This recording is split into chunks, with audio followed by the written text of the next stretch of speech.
marble. The foundations of a rise. The rise of Rome is one of the most complex and bloodiest periods in history, and at the same time one in which engineering and statecraft reached their highest peak. When the dusty pages of history are turned, behind those colossal marble columns, sky-piercing temples, and eagles that ruled half the known world, lies a far more humble, muddy, and blood-scented beginning. For Rome was not built in a day, but neither did it fall in a day. This saying is etched into every brick of the civilization as a summary of patience and brutality. Founded on 7 hills along the banks of the Tiber River, in the heart of the Italian peninsula, the city, according to legend, begins with the tragedy of brothers Romulus and Remus, nursed by a she-wolf.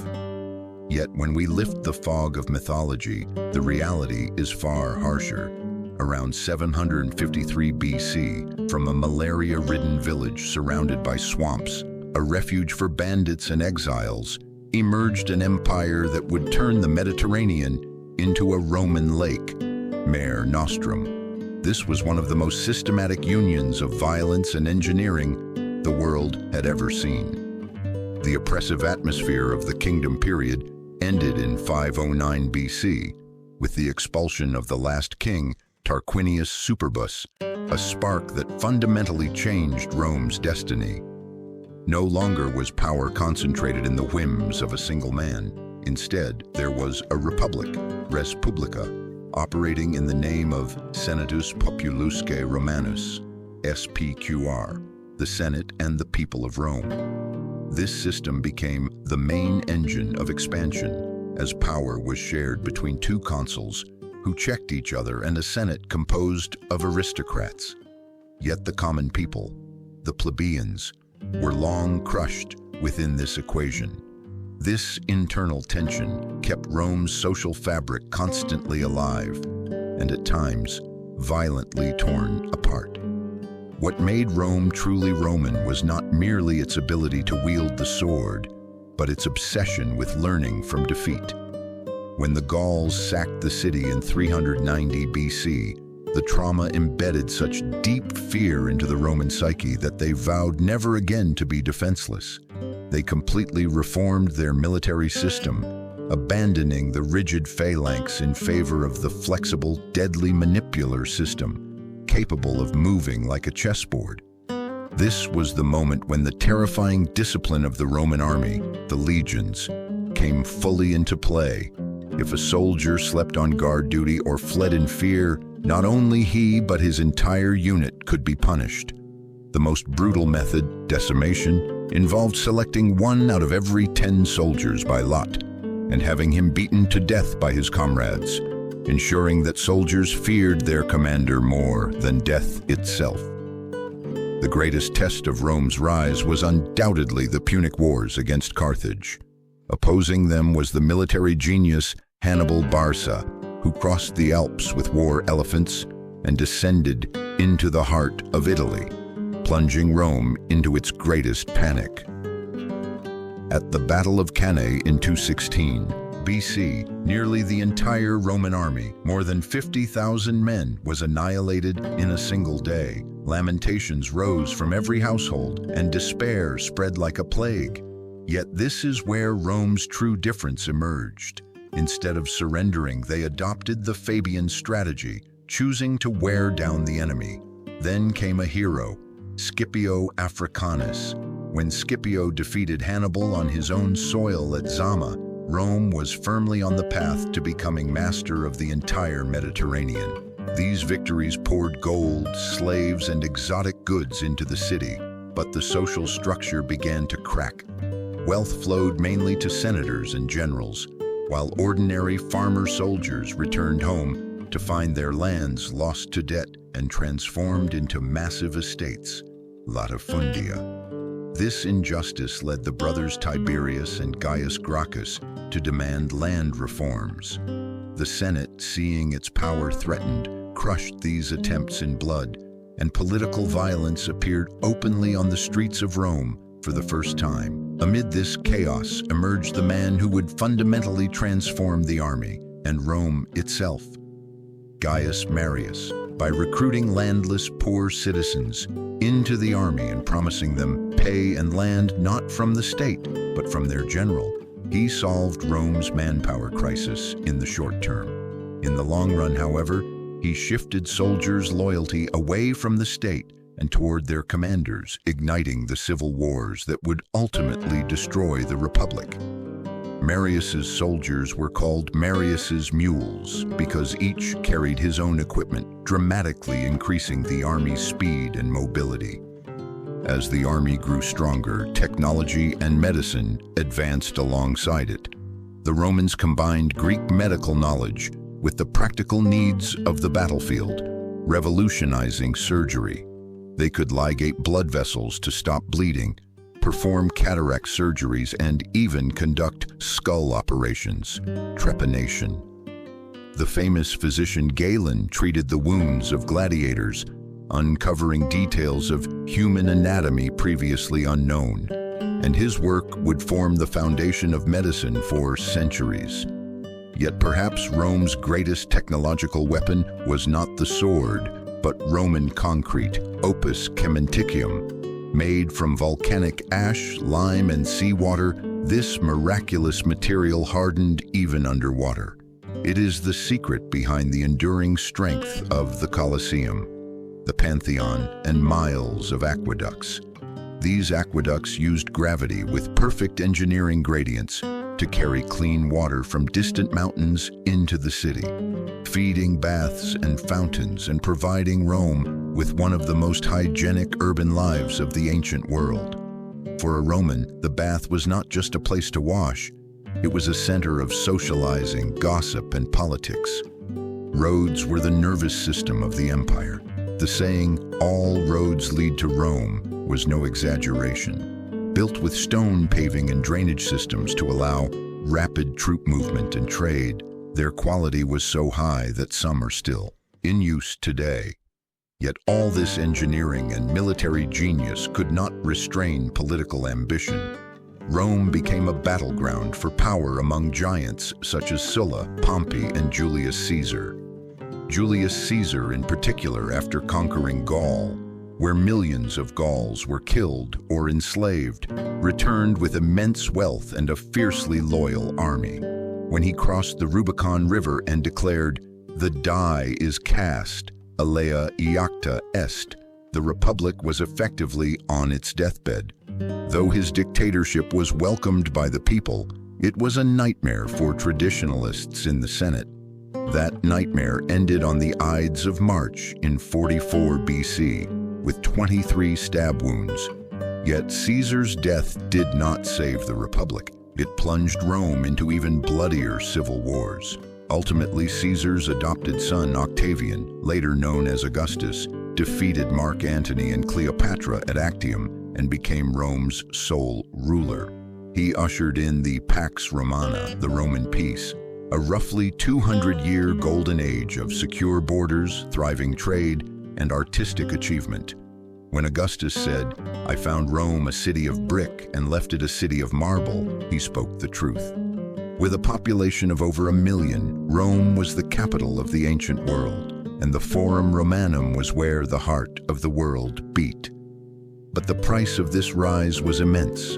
The brutal machinery of slavery, the savagery of gladiatorial games, and the madness of imperial ambition, such as Caligula allegedly appointing his horse as a senator, or Nero being accused of burning the city, formed the darker side of the coin. There were failures as well as triumphs.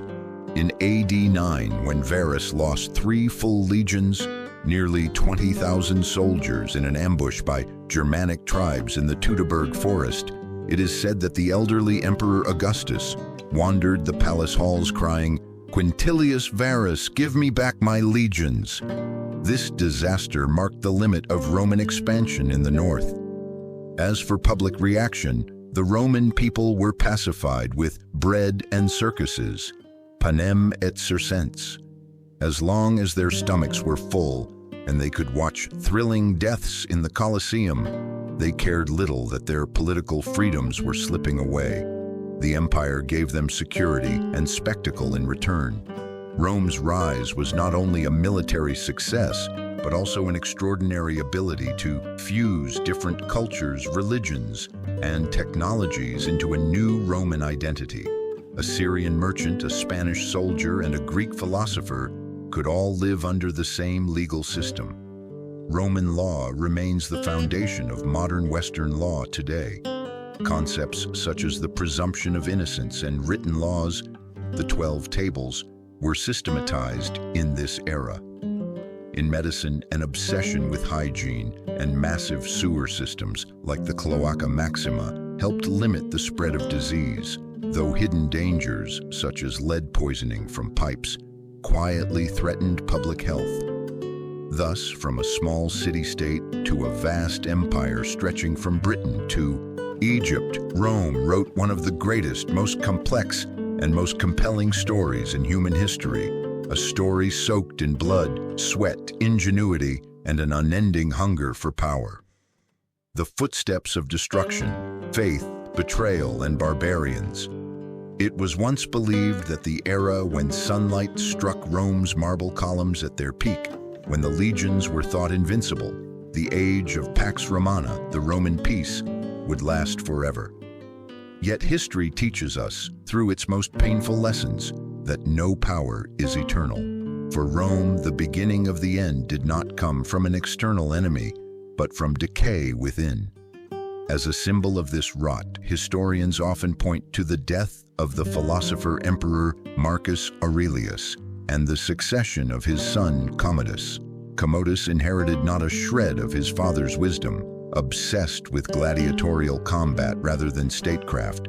Convinced he was the reincarnation of Hercules, he personally fought in the arena, staining the imperial office with blood and sand. His madness delivered the first great hammer blow to Rome's disciplined state structure, undermining senatorial authority and the system of merit that had long sustained the empire. The chaos that followed Commodus's strangulation by his own wrestling coach ushered in one of Rome's most shameful chapters, the days when the Praetorian Guard openly auctioned off the imperial throne. Imagine it, the seat of power that ruled the world, sold to the highest bidder in a military barracks, to a general named Didius Julianus. This grotesque episode marked a terrifying turning point, proving that a soldier's loyalty no longer belonged to the state, but to the gold in his purse. During the dark 50-year period known as the Crisis of the 3rd Century, AD 235-284, Rome descended into hell. In this half-century alone, no fewer than 26 emperors took the throne, nearly all of whom were assassinated or killed in battle. Emperor Valerian himself was captured by the Persians and reportedly used as a living footstool for the Persian king to mount his horse. After his death, his skin was flayed, stuffed with straw, and displayed in a temple, a horrifying testament that Rome's aura of invincibility had been shattered. Amid this political chaos, the economy collapsed. To keep up with soldiers' pay, emperors repeatedly reduced the silver content of the currency. The denarius, once composed of 95% silver, fell to barely 2%. Public trust in money evaporated, and across the empire, people reverted to barter, trading chickens for wheat. Commerce ground to a halt, while inflation soared so high that a soldier's retirement bonus, once enough to buy a farm, could now barely purchase a week's worth of food. It was precisely in this environment of despair, poverty, and uncertainty that a new belief system began to take root from the East, one entirely opposed to Rome's polytheistic and hierarchical order, Christianity. Initially dismissed as a sect of Judaism and scorned by Roman elites as the religion of slaves and women, this faith spread through Anatolia and Greece into the heart of Rome, carried by the teachings of Jesus and, above all, the journeys of Paul. Christianity's message that all people are equal and that those who suffer in this world will be rewarded in the next was a lifeline for the poor, exhausted by wars, taxes, and plagues. For the Roman state, however, it was a grave threat. For Christians refused to worship the emperor as a god or offer sacrifices to him, an act Rome considered equivalent to treason. The horrific persecutions under Nero, Christians burned alive as garden torches or thrown to lions in the arena, did not destroy the faith. On the contrary, as the saying goes, the blood of the martyrs is the seed of the church. Witnessing believers face death with smiles and unshakable conviction, people converted in droves. At the same time, Rome was struck not only by human enemies but by nature itself. The Antonine Plague and later the Plague of Cyprian, likely smallpox or measles, killed up to a third of the empire's population. Fields went untilled, armies lacked recruits, and cities became ghost towns. Contemporary medicine was helpless in the face of these pandemics. Though Galen's anatomical knowledge was advanced, the Romans had no concept of germ theory. They attributed disease to bad air, miasma, or divine punishment, relying on incense and prayers rather than effective treatment. Still, thanks to their experience in battlefield surgery, Roman physicians remained among the world's best in amputation techniques and wound care. The man who pulled the empire back from the edge of the abyss was the hard-nosed soldier Diocletian. He was the first leader to recognize that Rome had grown too vast to be ruled from a single center.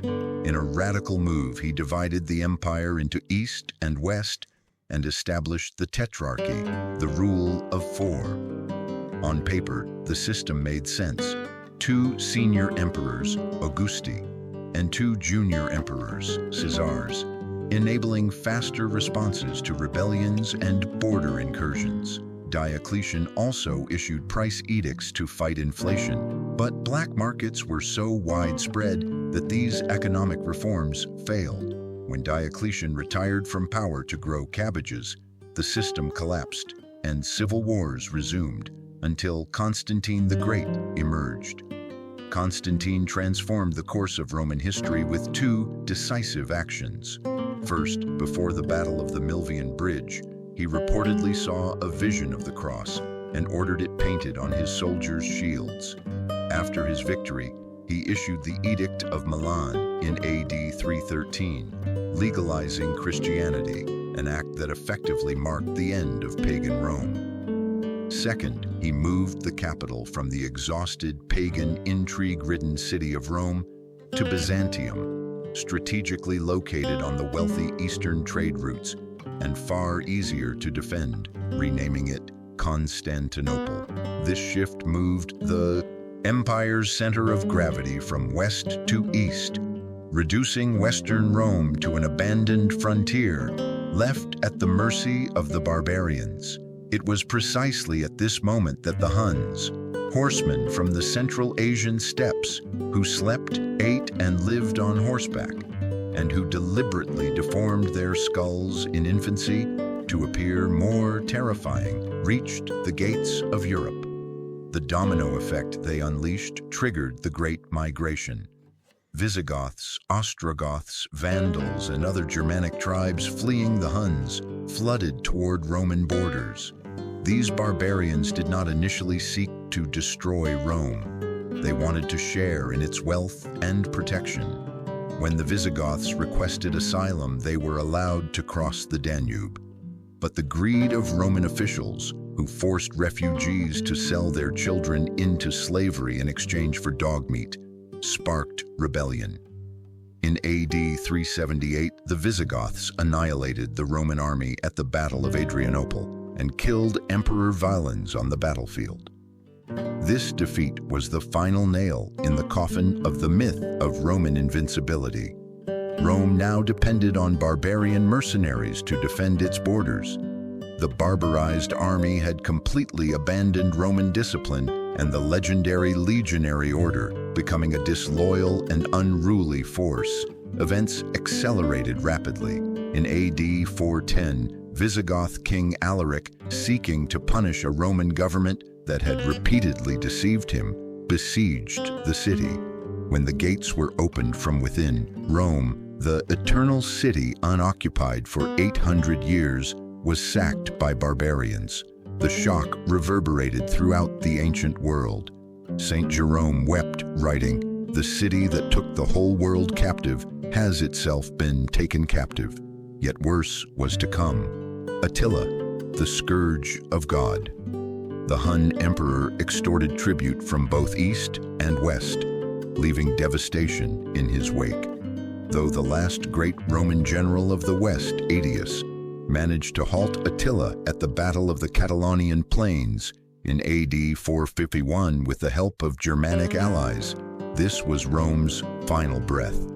When Attila invaded Italy and reached the gates of Rome, his meeting with Pope Leo and subsequent withdrawal remains one of history's great mysteries. Some say the Pope instilled spiritual fear. Others claim disease ravaged Attila's army. Attila's sudden death from a nosebleed on his wedding night shattered the Hun threat. But Western Rome was already a dying prey. In 455, the Vandals arrived by sea and looted Rome so thoroughly that rather than burning it, they stripped it of artworks, statues, and even the gold plating from rooftops. The word vandalism was born from this act. By now, emperors were mere puppets of barbarian generals. Finally, in AD 476, a Germanic commander named Odoacer deposed the last Western Roman emperor, the child Romulus Augustulus, whose name, bearing both Romulus, Rome's founder, and Augustus, its first emperor, is a bitter irony of history, and sent the imperial insignia to Constantinople, declaring that there was no longer any need for an emperor in the West. The Western Roman Empire faded quietly from history, not with an explosion, but with a weary sigh. During this collapse, technology and daily life regressed.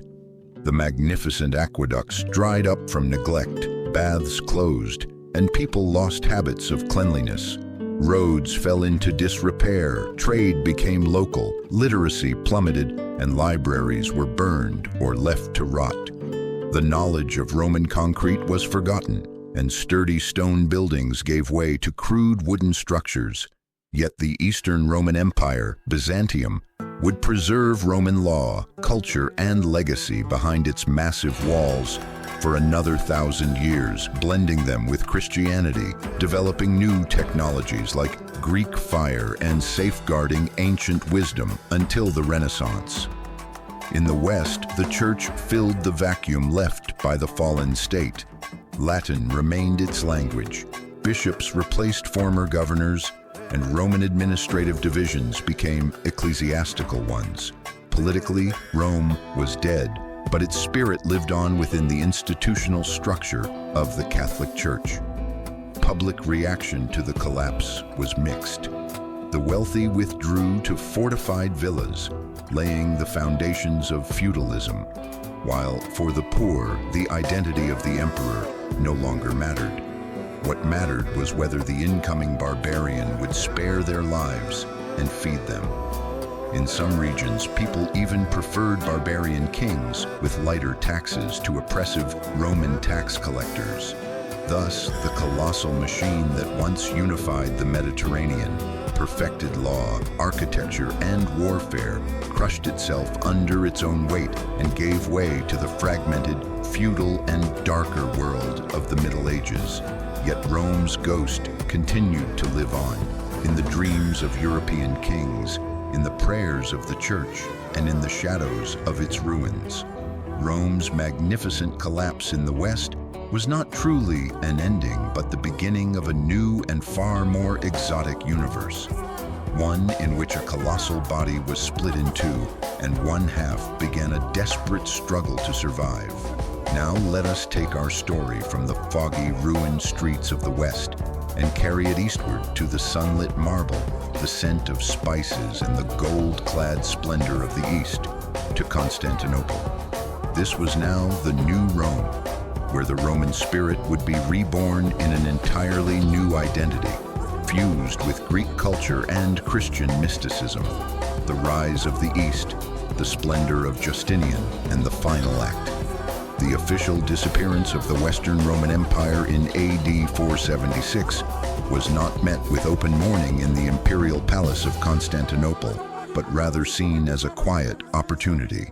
For the Eastern Roman Empire, what we today call Byzantium, still defined itself as Romanian, the pure and legitimate Roman Empire. Its capital, Constantinople, was protected by the most impregnable defensive system the world had ever seen, the Theodosian walls. These were not merely stone barriers, but an engineering marvel of layered trenches, towers, and fortifications that would shield the city from Huns, Avars, and Arabs for nearly 1,000 years. In AD 527, the throne of this unshakable fortress was taken by Justinian, a man born into a peasant family whose ambition knew no bounds. Justinian had a single dream: to once again turn the Mediterranean into a Roman lake and reclaim the lost western lands from barbarian hands. Behind this immense vision stood perhaps the most powerful and intelligent woman in Roman history, Empress Theodora. A former actress and dancer, Theodora ruled the palace with a razor-sharp intellect, acting not merely as Justinian's wife, but as his co-ruler. During the Nika riots, the greatest internal uprising the city had ever seen, when cries of "Nika, victory!" rose from the hippodrome and surrounded the palace, Justinian prepared to flee. It was Theodora who stopped him, declaring, "The purple imperial cloak makes the finest shroud." This moment of defiance became one of the most epic turning points in Roman history. After the rebellion was crushed with the massacre of 30,000 people, Justinian rebuilt the city from its ashes and commissioned the construction of the greatest sanctuary ever built, Hagia Sophia, melding medicine, mathematics, and architecture. The secret of its massive dome, seemingly suspended in midair, was the final and most brilliant expression of 1,000 years of Roman engineering mastery. With a small but disciplined army, Justinian's brilliant general Belisarius defeated the Vandals in North Africa and the Goths in Italy, reclaiming Rome and Ravenna for the empire. For a brief moment, the Roman world seemed to have regained its former glory. Yet the cost of this triumph was devastating for the people.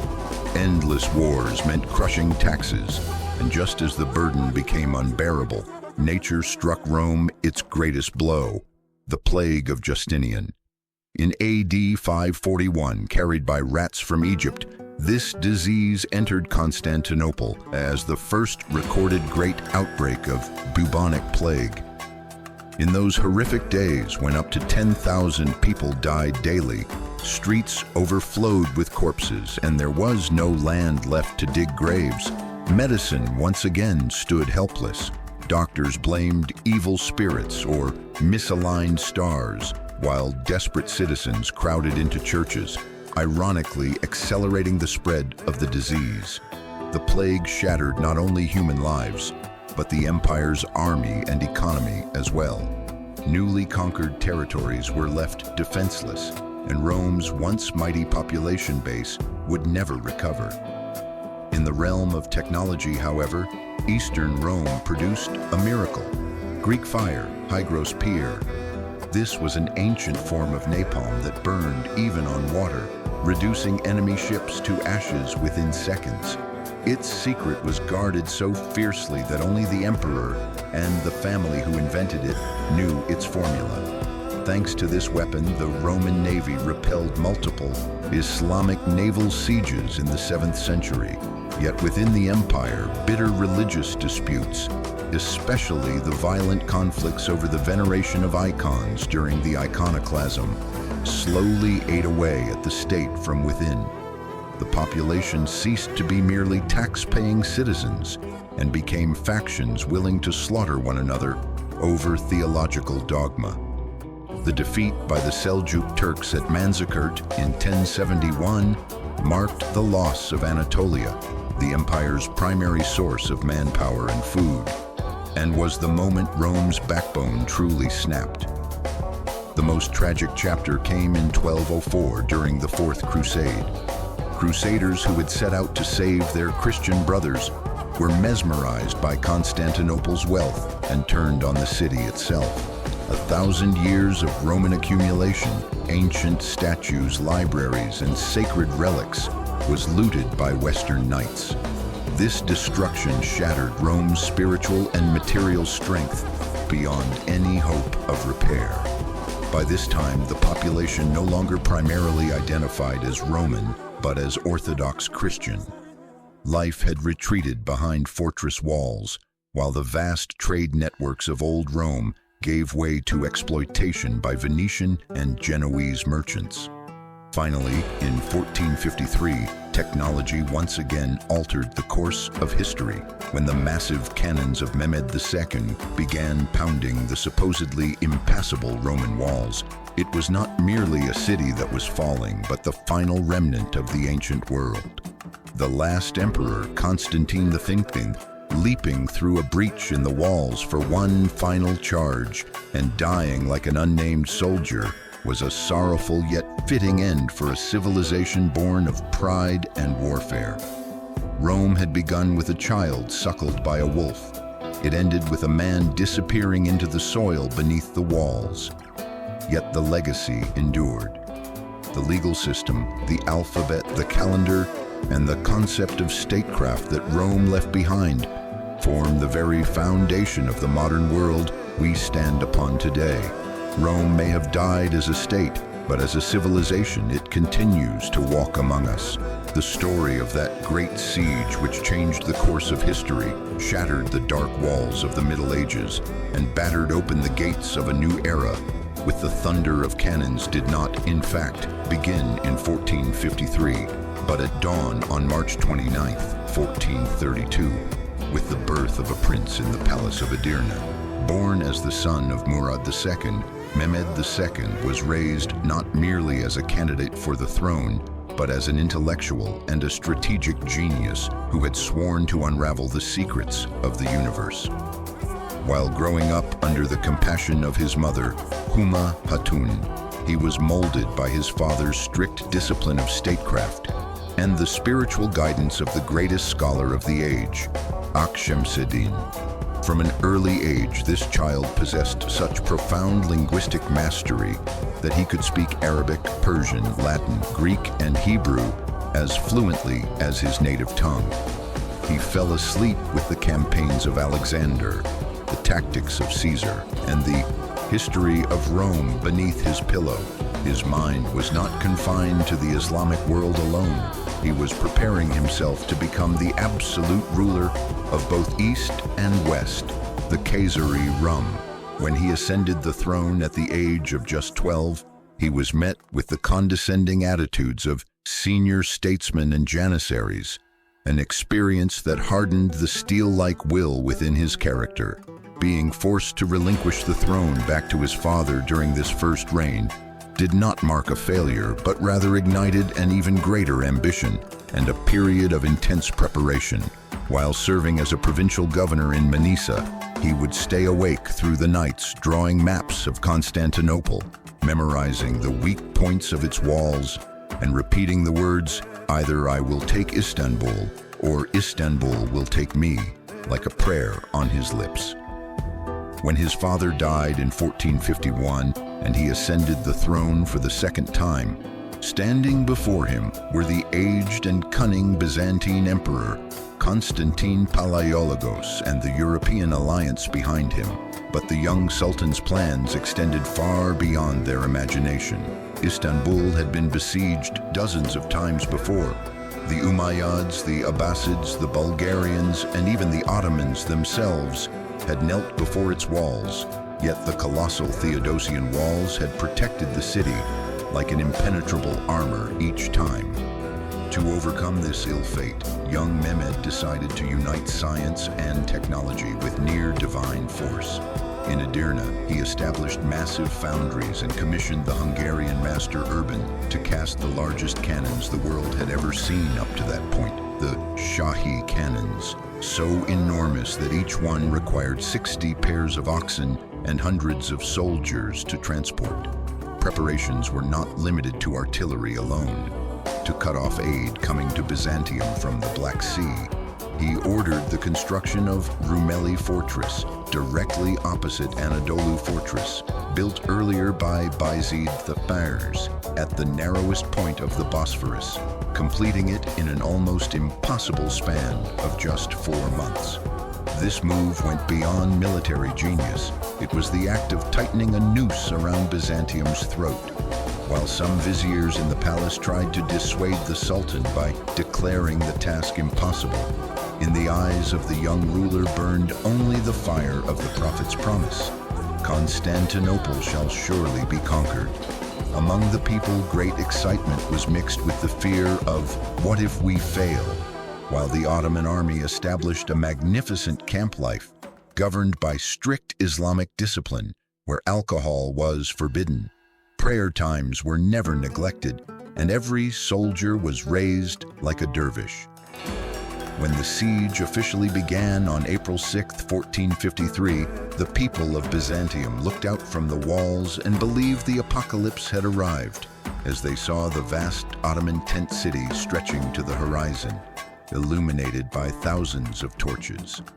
They had appealed to the Pope for aid, but the help that arrived consisted of only a few ships and the mercenaries of the Genoese commander Giustiniani.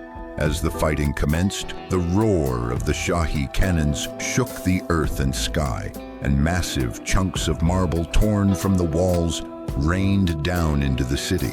Yet the Byzantines miraculously repaired these breaches with astonishing speed each night. One of the most critical turning points of the siege came on April 20th, when 4 large supply ships broke through the Ottoman navy and entered the Golden Horn. This incident enraged the Sultan so deeply that he rode his horse into the sea, shouting orders at his captains, and in that moment he conceived the impossible. On the morning of April 22nd, the Byzantines awoke to see Ottoman galleys gliding across the chained waters of the Golden Horn. Mehmed had hauled 72 ships over land on greased wooden tracks and launched them into the harbor in a single night. This maneuver was one of the greatest displays of tactical genius in the history of warfare and completely shattered Byzantine morale.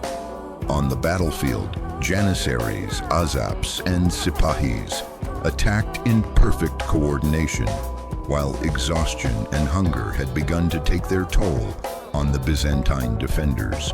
Emperor Constantine, sword in hand, ran from wall to wall trying to raise his people's spirits. But superstitions, such as a lunar eclipse, spread fear throughout the city that the end was near. The final assault began at dawn on May 29th, as Akshemseddin moved through the ranks, proclaiming the promise of heaven and conquest. The Ottoman soldiers surged toward the walls with cries of Allahu Akbar, each man advancing as if smiling in the face of death. Ulubatla Hassan, who planted the first Ottoman banner atop the walls, became the greatest symbol of the conquest by refusing to let go of the flag despite dozens of arrows piercing his body.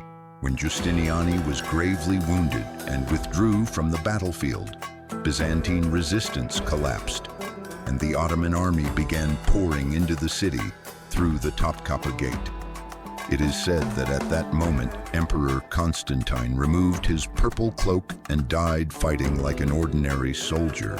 When the city fell, kings and princes across Europe were struck with terror upon receiving the news. The fall of Rome's last stronghold was described as the end of Christianity.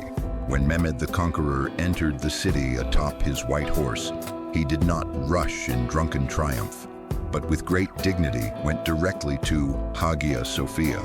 Before converting this magnificent structure, whose dome he admired in awe, into a mosque, he declared to the thousands of terrified civilians waiting inside that their lives and property were safe and that they would be free to practice their religion. An extraordinary lesson in humanity far ahead of its time. The discipline of the Ottoman army was so strict that the large-scale plunder and massacres normally expected in a conquered city were limited by the Sultan's firm orders. The soldiers were content not with loot, but with the honor of being the conquerors of Istanbul. Mehmed was now no longer merely a sultan, but the embodiment of a universal imperial ideal. Through the libraries he founded, the artists he invited, and the complexes he commissioned, he transformed Istanbul into a global center of culture in a short time. Even the most powerful kings of Europe trembled at the sound of his name, fearing that they might become the next target of the red apple ideal that would stretch deep into Italy.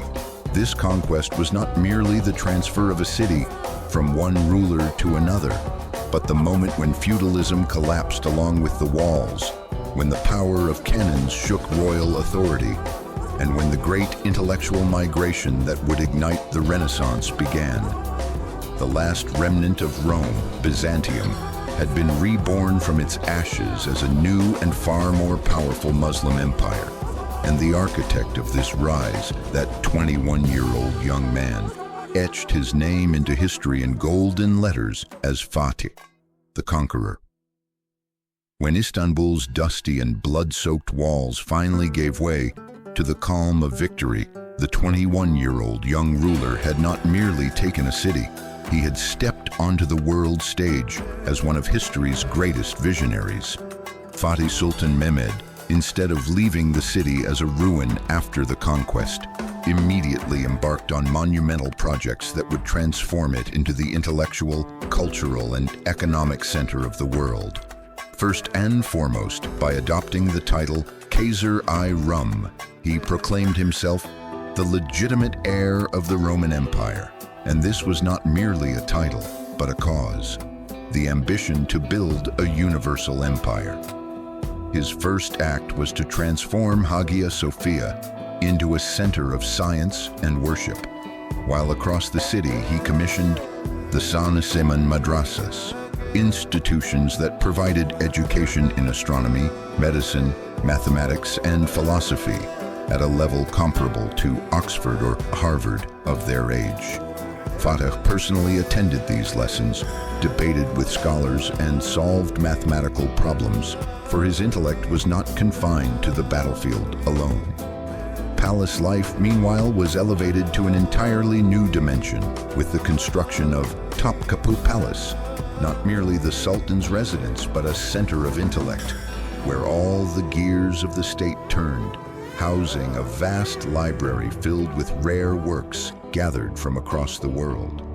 Fatih's style of governance was built upon absolute authority and meritocracy. He dismantled the old vizier aristocracy inherited from his father and strengthened the devashirme system, ensuring loyalty directly to himself and eliminating any potential rival power centers within the state.